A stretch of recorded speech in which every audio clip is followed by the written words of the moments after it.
Hi everyone, I just wanted to come on and do a quick video because it's done. So my comprehension strategy bundle is finally finished. I've been working on this for close to a year, I think. Mainly just because I've been getting distracted and I had a baby, so it's been crazy.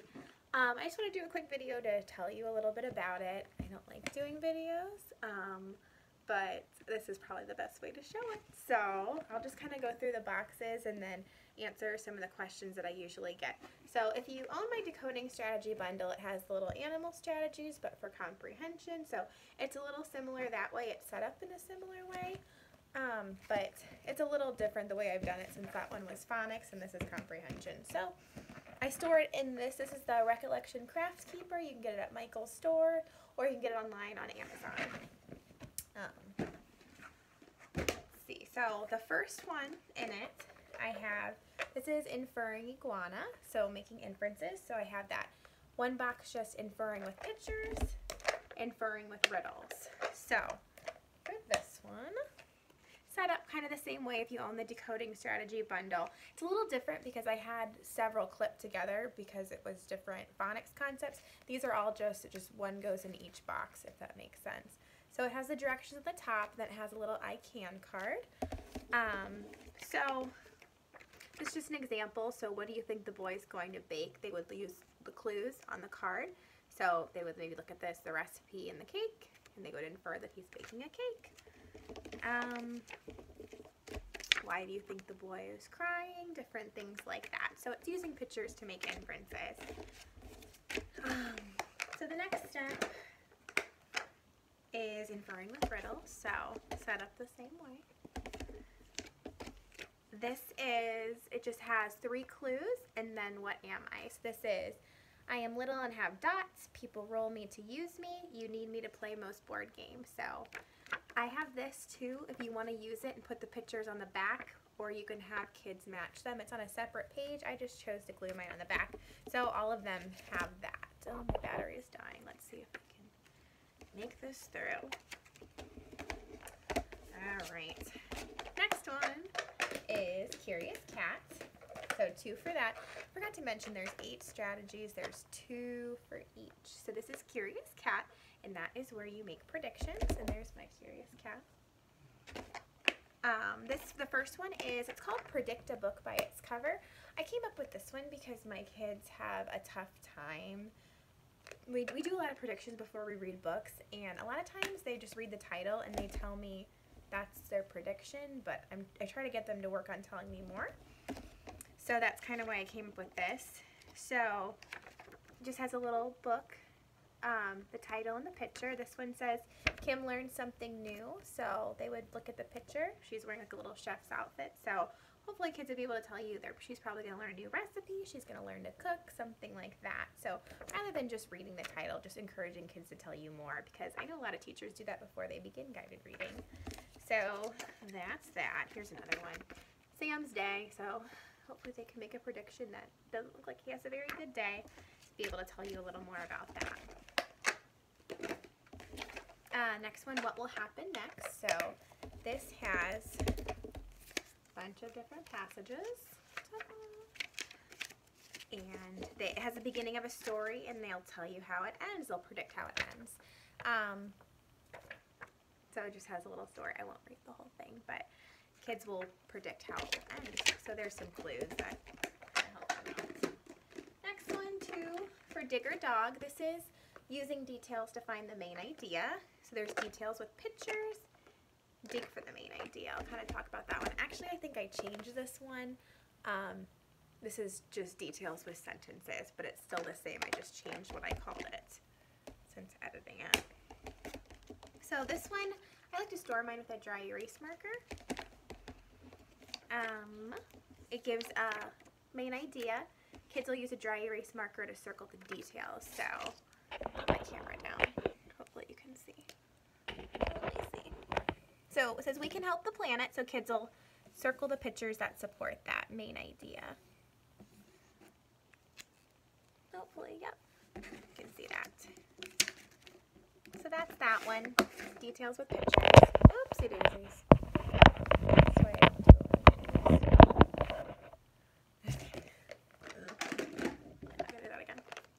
details in sentences. I put this one with a dry erase marker too. So this gives 4 sentences. 3 are details, 1 is the main idea. So this says, I love to drink hot cider. There are many fun things to do in the fall. We go to the pumpkin patch every year, and I like to play in the leaves. So kids would hopefully circle, there are many fun things to do in the fall. They're finding the main idea and the details. So there's a bunch of crackers on that. Next one, there are 2. On Repair Bear, this is where kids will monitor and fix up their understanding if something doesn't make sense.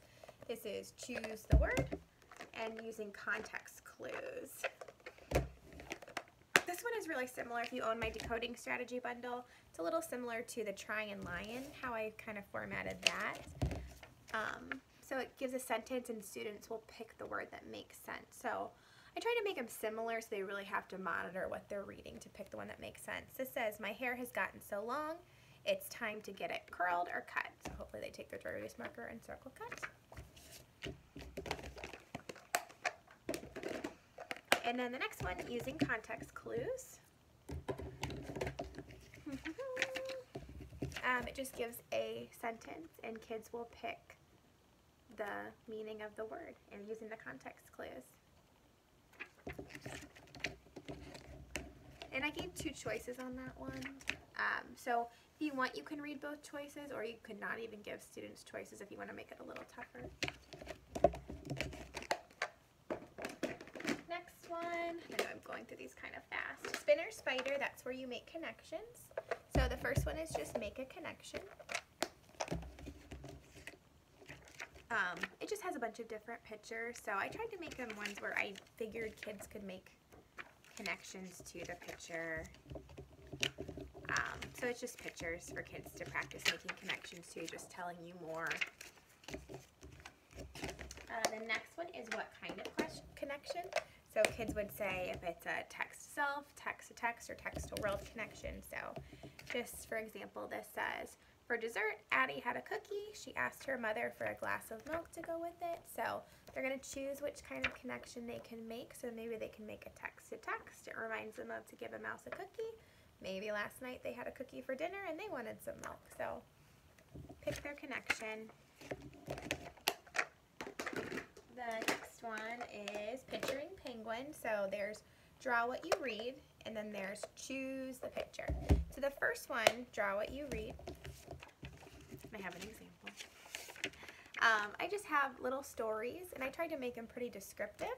So this is about Frida the flamingo, talks about what she looks like, and so I included some different options that you can print out to have students draw on. So there's what I did. I have different sizes, like little ones that might be good for an exit ticket.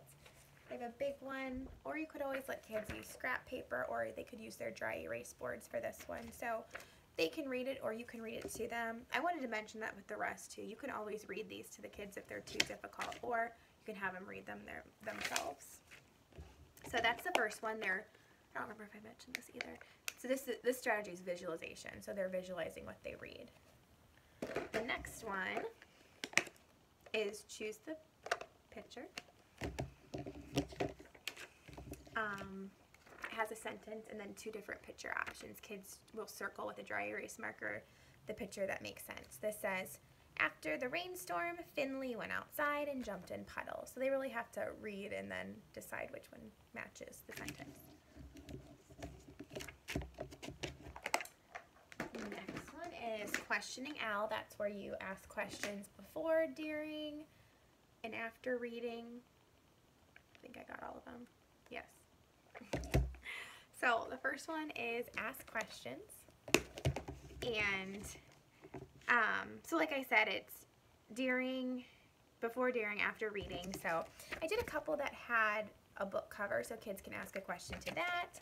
I did the beginning of a story, so I just did a couple of sentences. And I tried to leave it kind of open-ended so kids can ask questions. I have before. I have kind of in the middle of a story where kids can practice asking questions, and then I have an entire story. Read to the end of the story and ask a question. So that's questioning Al. The next one is find the answer. So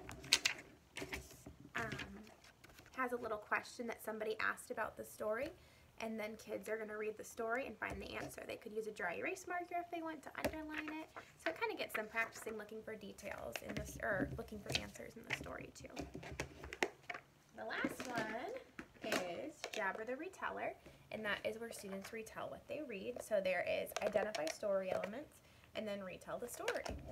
So for this one, this is just to get students kind of practicing, you know, character setting, problem solution, looking for those things that they need to retell with. So, has a story and it just asks what happened in the middle, what's the setting, different things like that. What's the solution? And they can use a dry erase marker to underline. You can always too with these, I mean, you don't have to just do what I said. You don't have to just say what happened in the middle. You could ask them what's the setting. You can kind of go further with it too to practice a little more with these cards. But this is just to get students kind of picking up on those story elements. And then the last one is just retell the story, where they'll retell the story. So it just gives a story that I try to include all those story elements in it too. At least character setting, beginning, middle, end. They don't all have a problem and solution.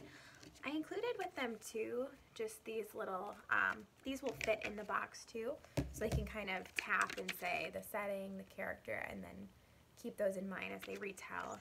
And then I have it this way too, setting, character, beginning, middle, end. This is usually how I do it, but I work with younger grades, so I have that option too.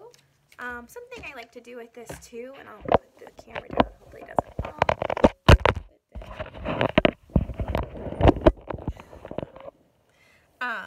Something else you can do, I did include a larger version too if you don't use the boxes.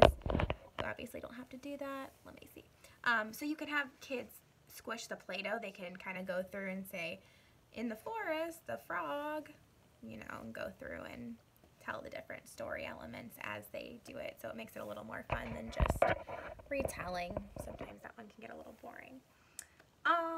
So some of the questions I usually get, I know I went through that fast, my phone's dying.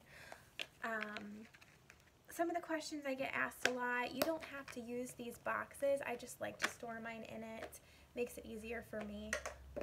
A lot of people hole punch them and put them on rings, so you can just, and if you look at the preview of this, I showed an example of how you can do that too. Another thing I include, I just store it right in the top of this box. Just a little I can, I Velcro it so you can kind of switch out your objective. Just keep the rest in there. Oh, that was part of those.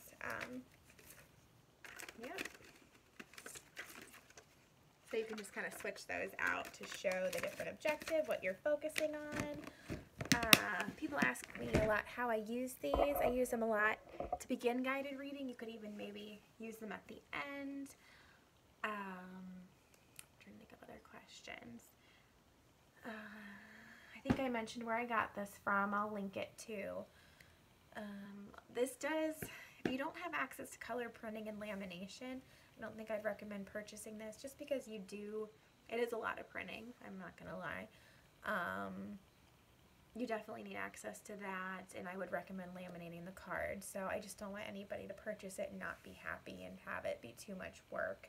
When I set it up, I do one strategy at a time. I print it, laminate it, cut it out, and store it so that way they don't get mixed together. So again, there's 8 different strategies I talked about. There's 2 focusing on each. I think I kind of went through all of that. This is why I don't do a lot of videos. I'm not very good at them. This will be in my Teacher's Pay Teacher shop. I'll add it there. I'll bundle it with my decoding strategies too in case you'd want to, if you don't own that, you want to purchase that too so I can discount that. I'm hoping to do a blog post on it soon so I can answer more questions. You can always DM me or email me if you have questions about it, but I think that's it. So thanks for watching. Bye. I need to turn it off. This is why I don't do videos. It's not turning off. Video, stop.